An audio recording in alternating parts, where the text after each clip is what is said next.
What's up, everybody? I think I'm recording. Let's check. I see a flashy light. Yay! Just going for a little quick ride here. Realized I hadn't been riding the 14 in a while. It's been sitting there for about 3 or 4 weeks, so let me go get some gas circulating through it, put some fresh gas in it. So let me burn off a little bit of what's in the tank and top it off. Make sure this time of year when we don't ride as much, you don't want to get any water in the gas and stuff, because it's, you know, got ethanol. And yeah, feeling a little under the weather. So far, still tested negative for COVID, but my wife has it and my mother-in-law, who lives with us, has it. So mother-in-law was out hanging out with her sick friends and brought back the plague. And so she's having a fairly hard time of it, but nothing life-threatening, but she ain't happy. And then my wife got it, and I've been, I think, fighting it. I don't feel great. I've got some of the symptoms, but not really running a fever, just feeling run down, a little bit of headaches, but I keep testing negative, so. What's up, Harley? The only Harleys I like. Pan America. Anyway, I think my body's fighting it off. Because she came down with it. She tested, she had the symptoms on Sunday, my mother-in-law, and then tested positive for it on Monday and Tuesday. And then my wife tested positive yesterday morning. But my wife and I mean, we sleep in the same bed, we're right next to each other all the time, cooking together, everything. So, in the car together. So, I was like, all right, we've both been exposed to it. Now, she tends to spend more time with the mother-in-law. So I'm either going to get it, come down with more symptoms and test positive tomorrow, maybe? And if not, I would say I might be out of the clear, because after being exposed to it for a week, if I don't get it, it might be because I've got some immunity, might be because of the vaccine and boosters, although those were a while ago and their efficacy is, you know, debatable, but... And today it's, I mean, it says 64, but it feels like 80 after all the shit weather we've had with this deep freeze. I don't know, people up north are like, you got to 14, dude, slow down. We got to negative 30. I get that. But in the South, you do get kind of used to the after 20 some odd years, you get used to it. And for me, this is, definitely, you know, when it gets down into the teens and stuff in Georgia, that's freaking cold. I probably added $200 to my heating bill for the to the gas bill for running the pool heater. Even though it's salt water, it's not salty enough to stop it from freezing. I mean, it might lower it. It's at 32 degrees, it'll go 30. But you got to keep the water flowing. And I was worried about some of the pipes, because when you got down to like 13, 14 degrees, and you got these plastic pipes coming up out of the ground where they're not wrapped, they're exposed. Jesus, dude, get that piece of shit car out of the way. Too busy making a phone call. You got a brand new Honda that I know has Apple CarPlay, and you're sitting there holding the phone to your head like a freaking retard. I don't want to sound like a Karen getting on people, but it's like in this day and age, if you have a car that's within the last 8 to 10 years, it has Bluetooth. And any car, especially if that was like a 2023, it's got Bluetooth, it's got Android Auto and CarPlay. Everybody's got something. Even the cheapest, crappiest cars have got something. Bikes are now coming with that stuff. Bluetooth integration. Not this one, of course, or my other one, or the other one. But a lot of new bikes are. But certainly in cars, it's like, dude, put your stupid phone away. People don't think it affects their driving, but almost always you see someone that's in the passing lane on the interstate, and they're doing like 68 and a 70 while traffic's trying to do 80, and it'll be someone holding the phone up to, they're just getting engrossed in their conversation, and it may be an important call, who knows, they'd be talking to their mom in the hospital, who knows. Point is, you're not concentrating on your driving, hence your driving is shit. So let's see, what are we gonna do? I don't know, maybe go over Beaufort Dam and go up 400 a little way, or do a loop, or I don't know. I was out in the car a little bit earlier and was like enjoying that, had the top down. Partly just because it's warm enough that I can. The other part was because I left the goddamn window open last night when it was pouring rain. I only had it open like an inch on the passenger side, but my seat carpet was soaking wet on that side. I'm like, fudge. So I got out my shop fan, you know, for the garage, and had that blowing on it for, I don't know, 3 hours.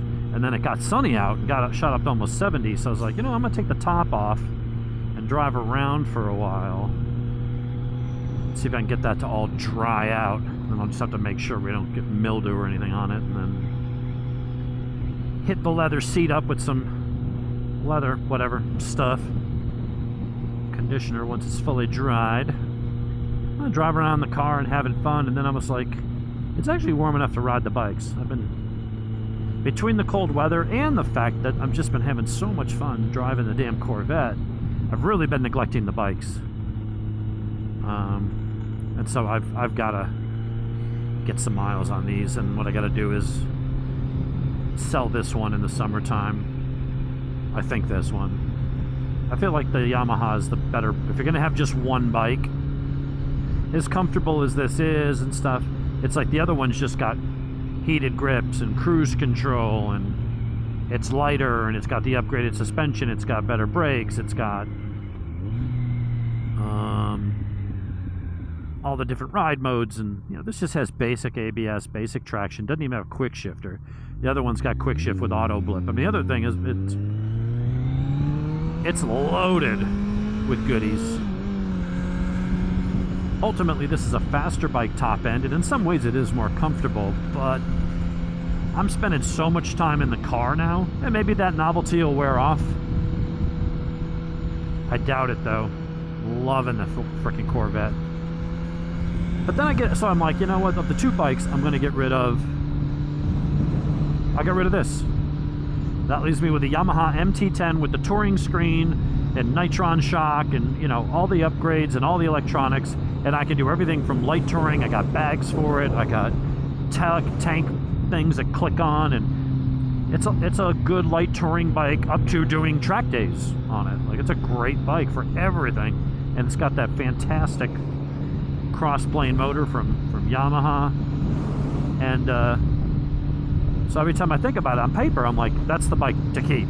If you're only going to have one of the two that I have, you know, and Donna will keep her Monster. But then I get on this thing and I ride it. And I'm like, oh, this thing is such a just amazing bike. But the other one is too. And it's really, it's a tough decision. These things will probably stop making them at some point. They certainly aren't updating the damn things, which is sort of annoying. The Hayabusa got updated, but I think Kawasaki's keeping this. They're just cranking some out, just enough to sell, make a few bucks. But, you know, the H2 and the H2SX, you know, the supercharged bikes, the ZH2, I think, you know, that's how Kawasaki, you know, is keeping the performance in their favor, you know, because they would go back and forth with Suzuki between the ZX14 and the Hayabusa, and before that it was the ZX11D versus the Honda Super Blackbird CBR 1100 XX. And, you know, Suzuki did come out with a new updated Hayabusa, but it's not really faster than the old one. It handles better, and it's got proper electronics, and it's a more refined, better looking, and nicer bike. But it's not really any faster than the old one, and it's not faster than this. And all they did was, you know, they kind of left the motor for the most part alone, but they did tweak the chassis, new bodywork, and added a nice electronics package. So they did a pretty healthy upgrade to that thing. But then Kawasaki's like, well, what will we do to this to make it like that much further ahead of the Busa when we already have the Z, or the H2 and the H2R? I guess only count the H2 because that's a street legal. Now you can say, well, yeah, but the H2 is at $30,000. And if you want the H2R, which I don't think is street legal, it's $50,000. So you don't see a lot of those. I mean, you're up in Panigale V4 money. And between the two, I'm taking a Panigale V. Actually, if it's a V4S money, I'd be going with that. In a straight line, is the H2 faster? Well, yeah, but I don't care about doing 210 miles an hour, honestly. It's more about being as fast as you can go, and then some, and, you know, the handling and all the cool stuff about the Ducati. I love that house. It's taken them forever to build it. Anyway. So I don't see Kawi putting a whole lot of effort into this one. But honestly, what I would be really happy with would be if they just updated the electronics package. I mean, if they did a little refresh on the bodywork, which is minimal. I mean, how much R&D do you spend on that, right? It's more when you're doing, you know, the engine and the chassis. I mean, there's a lot of R&D. It costs them millions, maybe tens of millions to R&D a new bike. And so you got to be able to say, well, we're going to sell enough of them and which markets to recoup that and make a profit. And the bean counter's got to sign off on that. And I think on this, to really make it relevant, would be just honestly, if you added an updated electronics, so better traction and a better traction and ABS, you know, better electronic system there. Go to ride-by-wire to improve your ride modes, because here it's just full power and neutered power. So update the electronics, add ride-by-wire. You already have those systems developed for the other bikes. You could probably take something off a ZX10 and tweak it to work with this, right? So minimal R&D.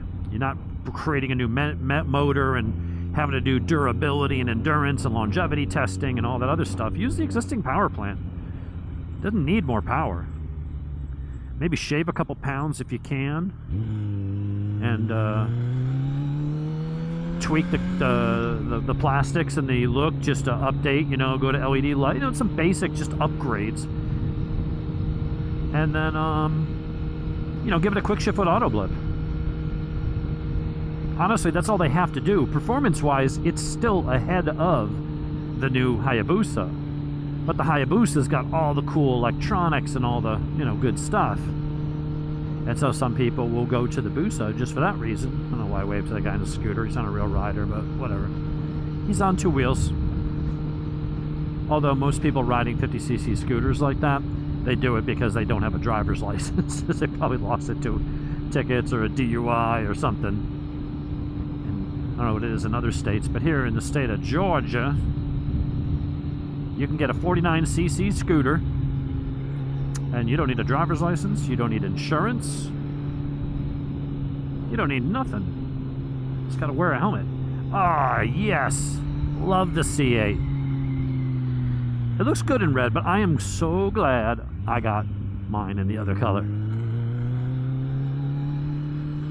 Because everybody comes up to me and is like, oh my god, I love that color. Alright. Let's see, so he's just got a base model like mine. I don't know what trim. It's not a Z06.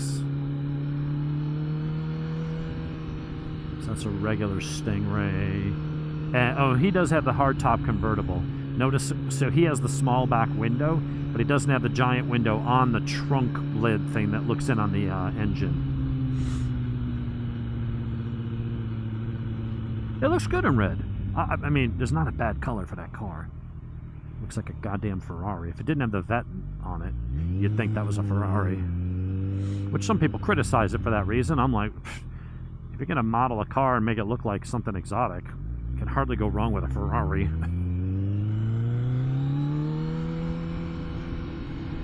But you pick up a new 1LT at MSRP or just below these days, you can pick up a brand new 2024 Corvette Stingray, and the only option you want to add, if you want to keep it all it needs, is get the factory exhaust, the performance exhaust. It has the exhaust valves, so you can turn up the volume, open up the baffles, and it sounds awesome.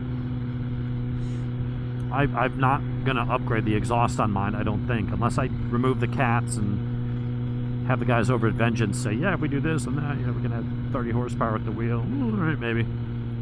But for the most part, you can pick up that car for 70 grand, brand new, with a warranty and all that good stuff. $70,000, not to make light of that. I know that that's not a small chunk of change, but go price out a new F-150 4x4. Right? Go price out a new Silverado 1500 with a Duramax 4x4. I mean, you're easily paying that much for trucks these days. So you can get a 500 horsepower 0 to 60 in just under 3 seconds, mid-engine, basically supercar.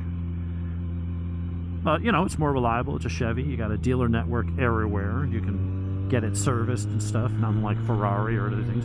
And the Ferrari's going to cost you 3 times as much. And honestly, it ain't going to be that much faster. I mean, some of them are, the higher-end ones. But a lot of the Ferraris, the 458s or the 488 or whatever, they're more entry-level Ferraris, are still going to cost you, what, 200 grand at least by the time you option them? You can come in at $70,000 and your 0 to 60 time is as good or better. And everyone says, well, that's not everything. Well, where do you spend most of your time? If you're out on the track, all right. If you're going to those airstrips, you know, and maxing it out at the salt flats, okay. If 194 miles an hour there isn't fast enough for you, I guess you can go 201 in the Ferrari if you really want, but who's ever really doing that? If you're going to go buy a daily driver, man, the 2 best performance daily drivers you can buy right now for the money are the new Mustang GTs or Dark Horse or that thing. Tremendous value. The performance on it's staggering. And I was driving around in it today and I'm like, this thing is it's just the balls.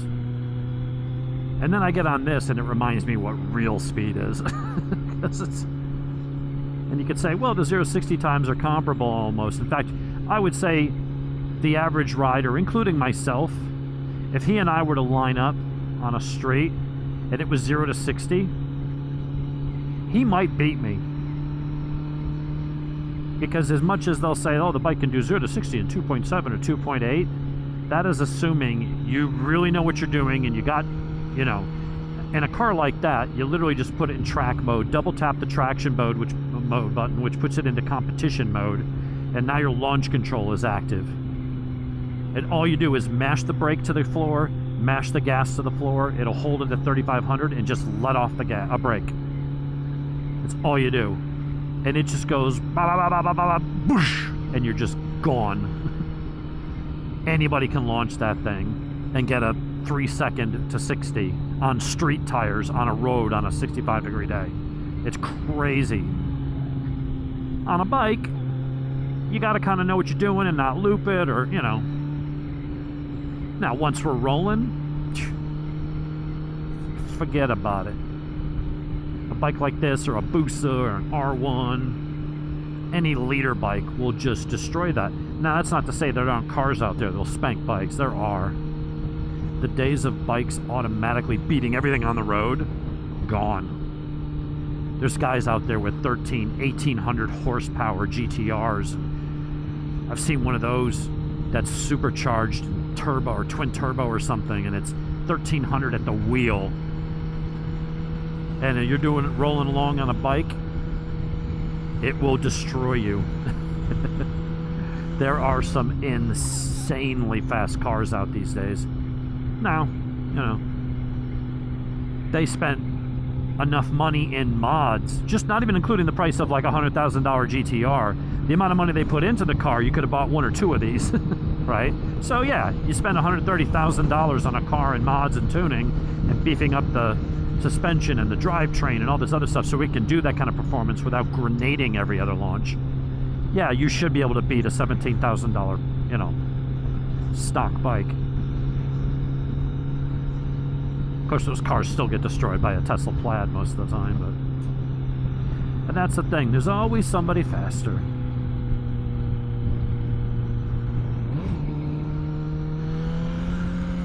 But I ride this thing, and it purrs like a kitten. It's just so smooth, rolls along.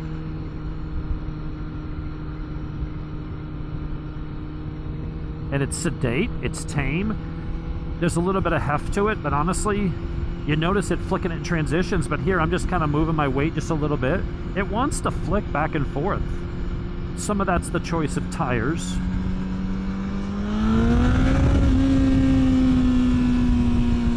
My back tire just stepped out a tiny bit. Felt it brake traction, but I didn't see the light.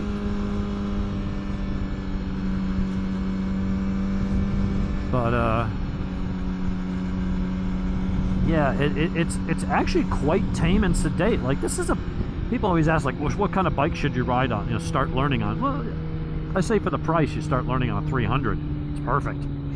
It's super light, so when you do drop it, and you're there by yourself, you can pick the freaking thing up.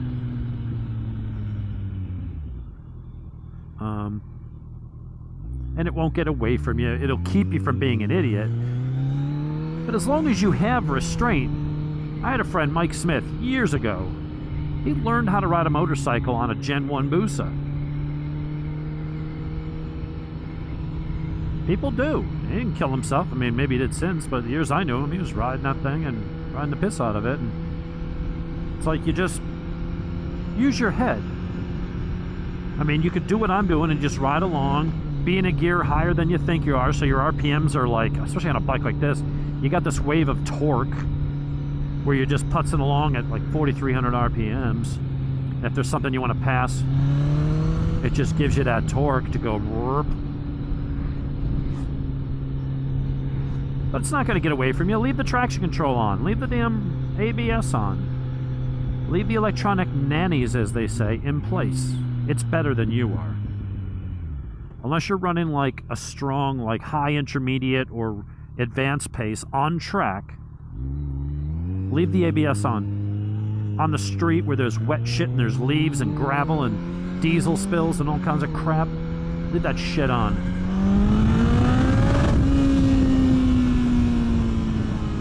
Oh, I love this thing.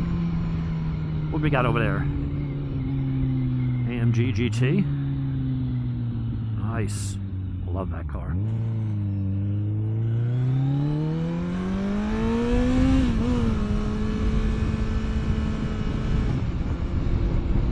Yeah, if this just had better electronics, I think I'm going to get rid of this one and keep the Yamaha, because the Yamaha it's more upright, it's more agile, it's quicker in some ways, even if it doesn't have the sheer outright straight speed on the interstate. You know, that's still a 160 plus mile an hour bike. And that's more gearing limited. You know, it will absolutely rip a 600 or 750 acceleration wise. Seen it happen several times on track. 750 is a great bike, but it isn't that much lighter, and I've got a solid 20 horsepower and more torque. And so if rider weight being roughly equal, the MT10 will pull them. And I was like, you know, how much faster do you really need to go? A full-on leader bike will destroy it, but not up in the mountains. It's going to come down to the rider. Who's a better rider? Who's going to have higher corner speed? If you lose the race against an R1 or a ZX10 up in the mountains, it ain't because of the bike. It's because of you. Or me. Most likely me. I'm a decent rider, but I know my limits. And I don't even know if I'm as fast as I used to be. I think as I've gotten older, I've gotten a little more cautious, just because I don't know, you know that shit can happen in a heartbeat. And you know you don't heal up as much, and you know you're not invulnerable. Come on, clown, let's go.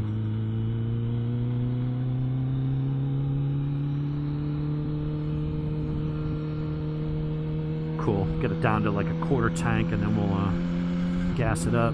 So, yeah, I don't know if I'm going to do Saturday morning drive with Dave tomorrow. The weather's supposed to be kind of eh. I'm still negative. Maybe I'll hit up Jimmy and do that.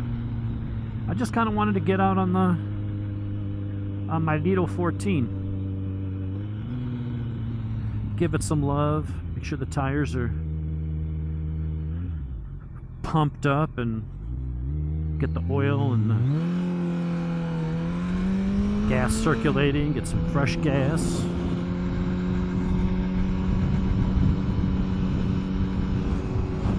But it's saying how smooth this is and how it, you know, would I hand this to a beginner? No, it's too big and heavy. I mean, unless you're my size, then still it wouldn't be my first choice for a beginner. But it's like, could you? Is it the kind of bike that's just going to kill you instantly? No. You control it with your right wrist. And it's beautifully smooth, and there is immense violence waiting as soon as you twist that throttle. So what are we doing now? We're at 80.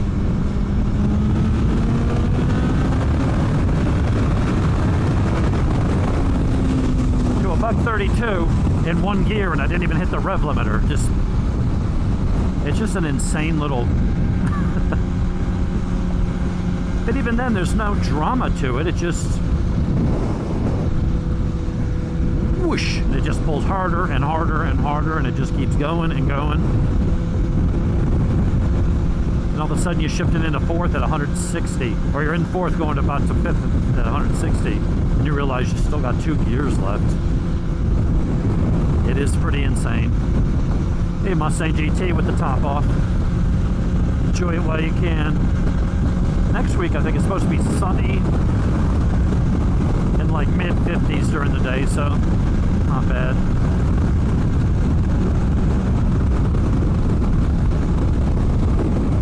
Cruise control would be nice when you go on a trip on this thing. Be able to just relax. You're in top gear, you're just kind of purring down the road.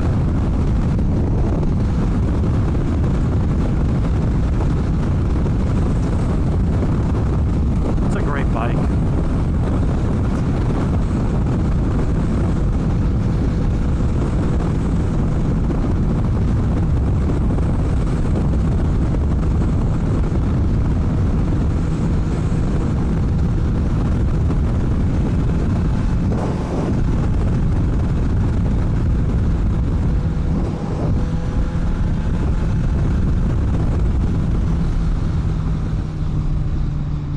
Stability on this thing is just, that's part of the comfort. Is the ergonomic package. It's a little aggressive, but I'm telling you, with the 1-inch bar risers, I'm not that hunched over. I'm leaned over just enough into the wind to where I'm not having to support my weight with my lower back, but I'm leaning into the wind a little bit that I'm not having to like crunch my abs, pulling myself forward.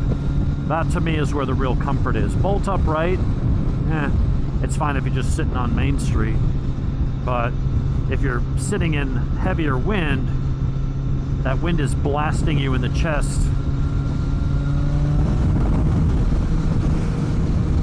and you're having to kind of pull yourself forward a little bit, you know, and it tires you out after a while. You get all tuckered out. If you lean too far forward, then you're having to support yourself with your core, or you're supporting all your weight on your wrist, which isn't good for your wrists or for handling. You want to have light pressure on the bars. So I find this for sort of leaning not up, but not that, but kind of up like that.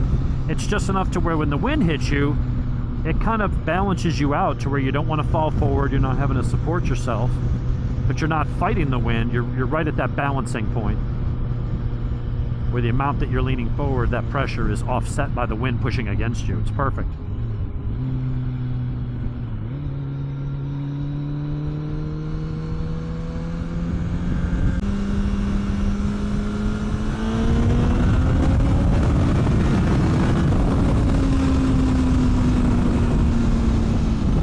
And then you do that. So much fun. Let's see, what time? 3. Guess I'll go up to Dawsonville, pick up 53.